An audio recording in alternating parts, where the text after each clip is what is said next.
love lang. Always your number one. SM radio station. Love Radio. Hard fan ni Chris Chuper. Nicole Hiala. Mula sa Mahiwagang Burnay. Ang kwento.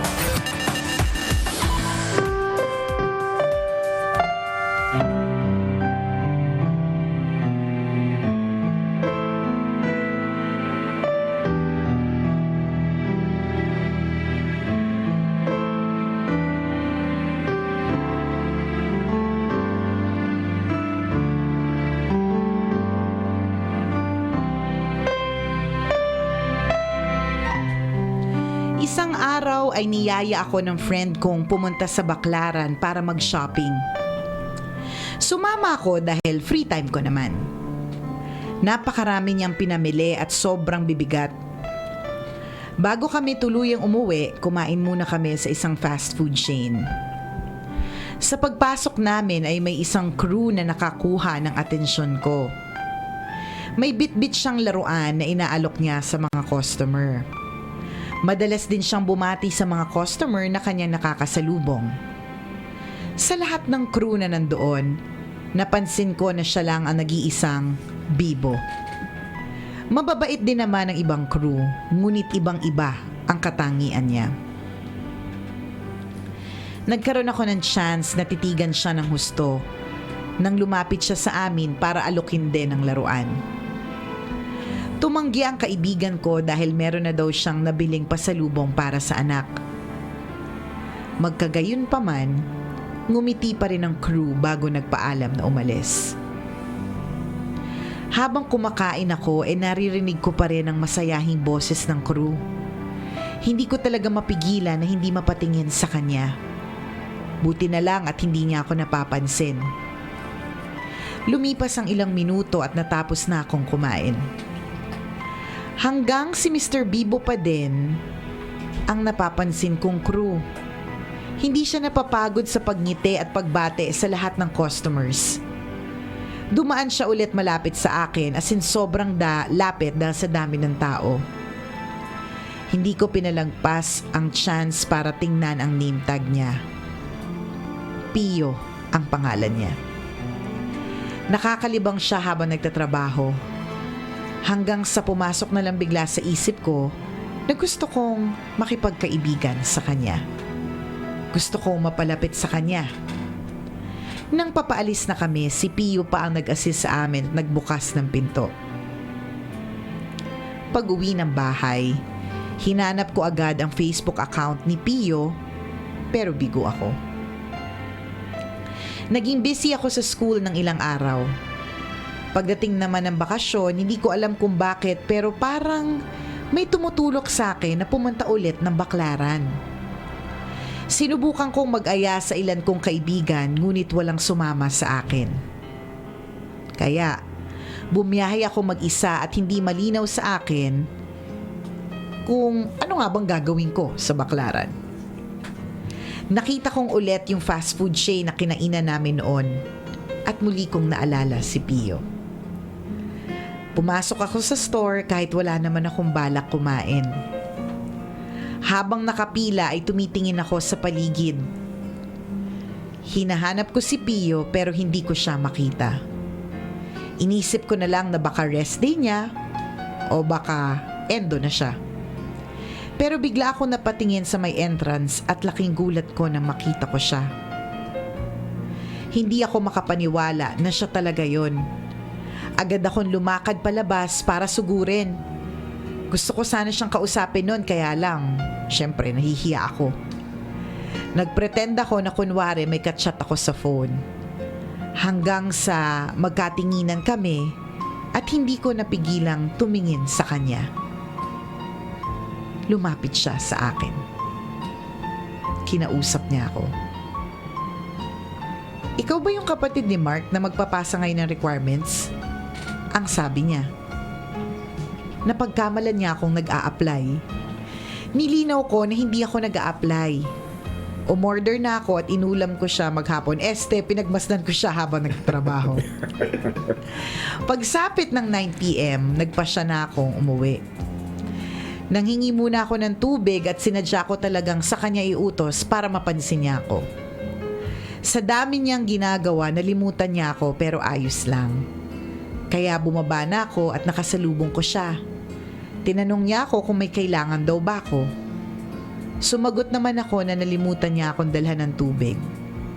Napangiti siya at nagsorry pero ayos lang. Nang makauwi ako ng araw na yon, hinanap ko ulit ang account niya sa Facebook. Di ako makapaniwala na nahanap ko. Labis ang aking saya. Nakita ko din na may girlfriend na siya. Yun lamang. Pero nag-leave pa din ako ng message sa kanya. Tinanong ko kung naalala niya ako at kung naalala niya rin yung eksenang napagkamalan niya akong magpapasa ng resume. Hindi naman ako naghangad ng reply sa kanya. Nag-PM ako sa kanya hindi dahil gusto kong manira ng relasyon. Nag-PM ako dahil gusto ko lang talaga siyang maging kaibigan. Dahil nakikita ko sa kanya na masayahin siyang tao gaya ko. Sumapit na ang gabi. Habang katchat ko ang aking mga classmates, laking gulat ko sa kanyang reply. Hindi ako makapaniwala. Yun ang dahilan kung bakit kami naging magkaibigan hanggang ngayon. Madalas akong bumisita sa kanilang store at lagi niya din akong sinasamahan sa pagsimba sa Baclaran Church. Lalo ko siyang nakilala na isa talaga siyang mabuting tao. Ngayon, marami-rami na rin kaming bonding moments at alam ko pa din ang limitations ko as a friend. Bilang gay, bihira lang kaming makatagpo ng lalaking kaibigan. Karamihan kasi natatakot at nandidire sa amin. Karamihan sa mga friends ko, babae. Pero ngayon, pinatunayan ni Pio na ibang-iba siya sa ibang lalaki. Sobra ko siyang pinapahalagahan dahil nakatagpo ako ng totoong kaibigan. Maraming salamat, Pio, sa lahat. So grateful that our paths crossed. Maraming nagtatanong sa akin kung bakit hindi daw kita boyfriend dahil sa sobrang close daw natin. Pero lagi ko silang sinasagot na hindi pwede eh. Marami ako natutunan sa kanyang mga advice. Masaya ako. Nagkaroon ako ng kaibigan gaya mo. Thank you for reading my story, Tambalan. Totoy pa lang ako, nakikinig na ako sa inyo. Hanggang ngayon na nagdadalaga na. Tambalanista niyo pa rin ako. Ako nga po wala si Lucky Charm at ito ang aking kwento.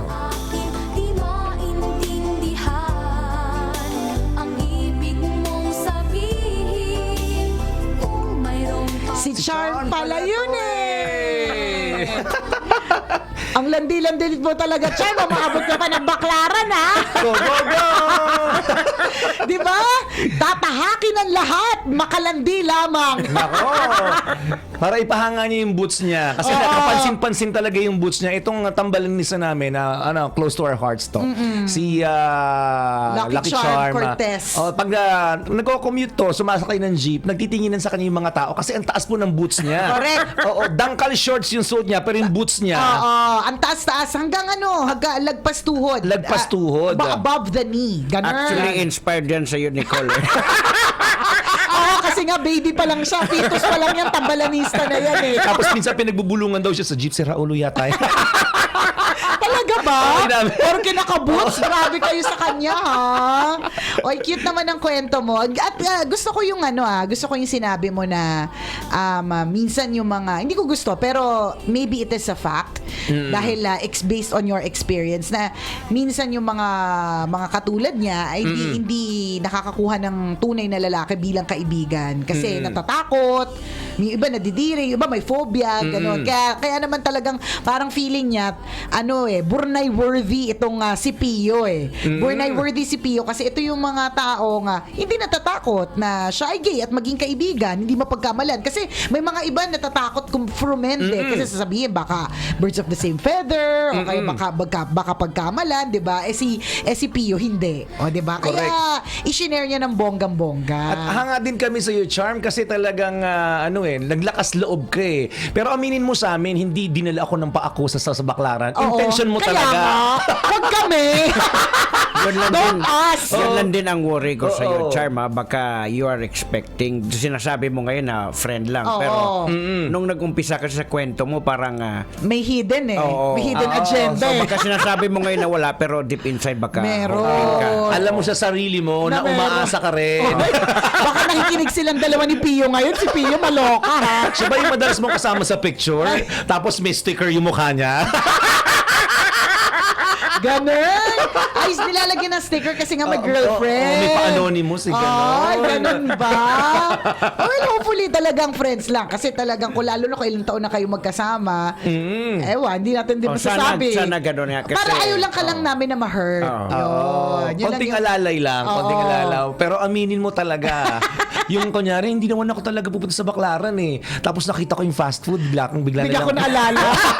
Chika mo, kaming mga malalande, alam namin yan. Don't Kahit- ask. Don't ask. Kahit ang layo-layo, alam namin. Tandaan, magko-commute kami papuntang Batangas, makalandi lamang. Tama. Yung linya niyang, bigla ko nakita yung fast food Oo. eh. Bigla ko tuloy naalala si Pio. Chika mo! Utot mo, Violet! Wag ako! ha? Hanasa pa ng kaibigan, pupunta ka sa baklaran na Asus! walang dahilan. Kunyari, wala kang mahagilap na kaibigan.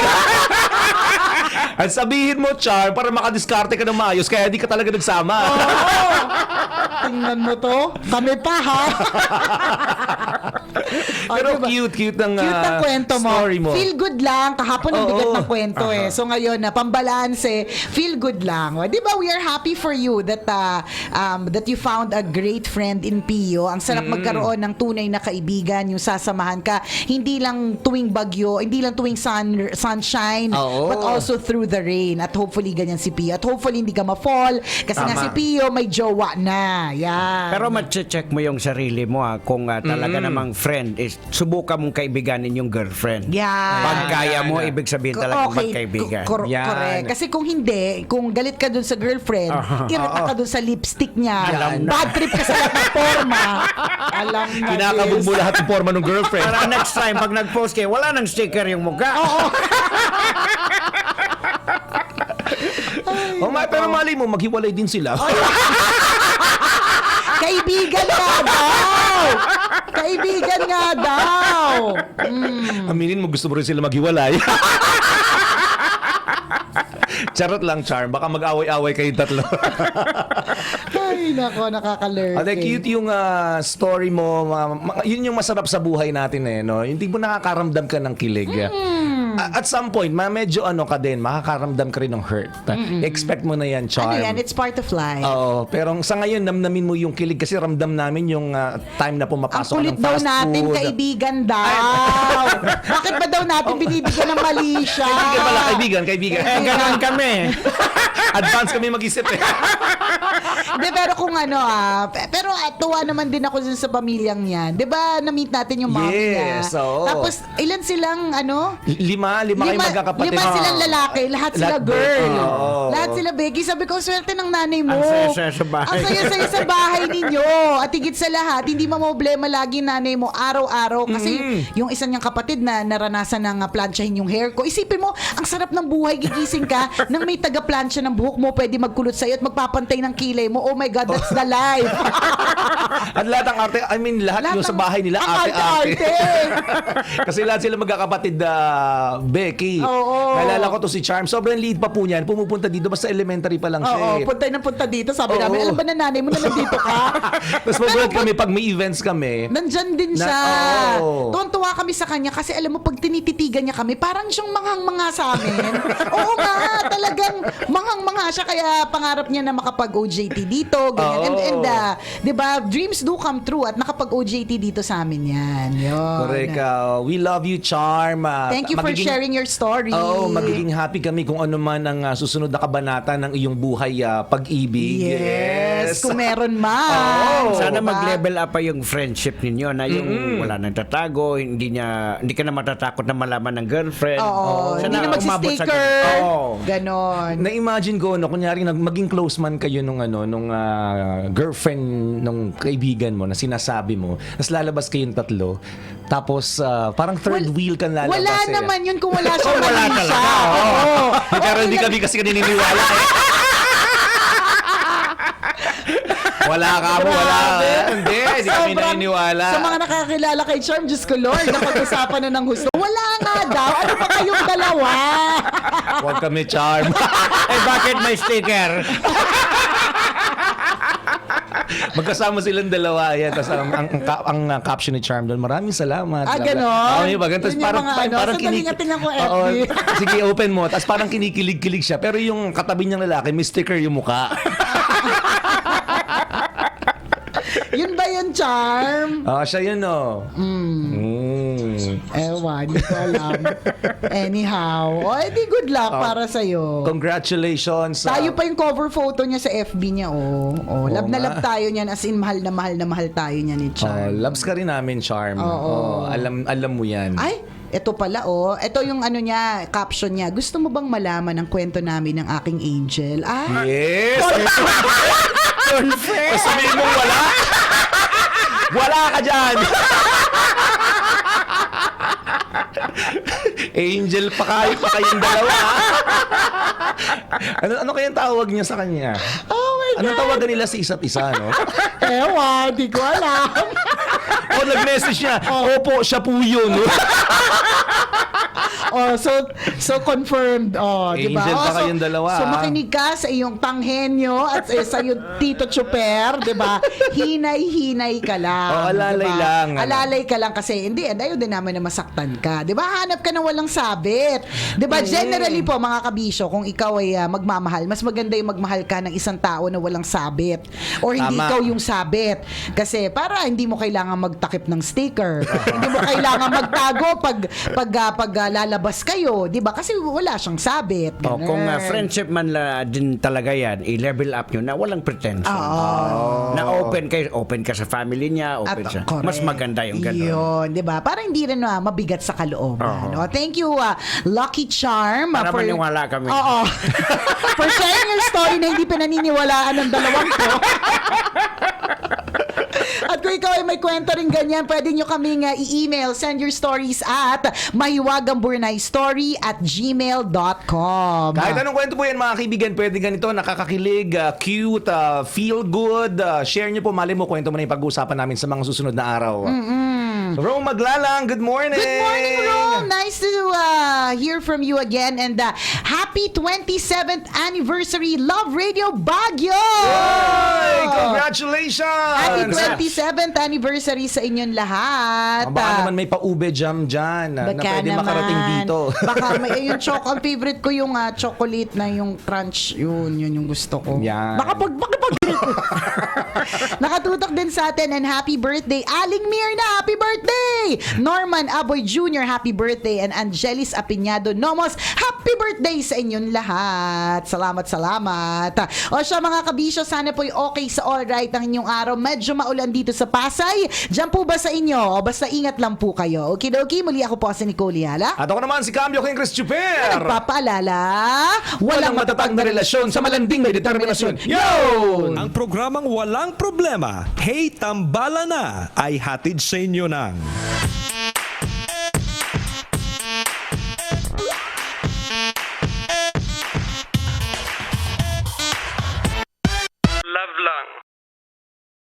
Always your number one. SM Radio Station.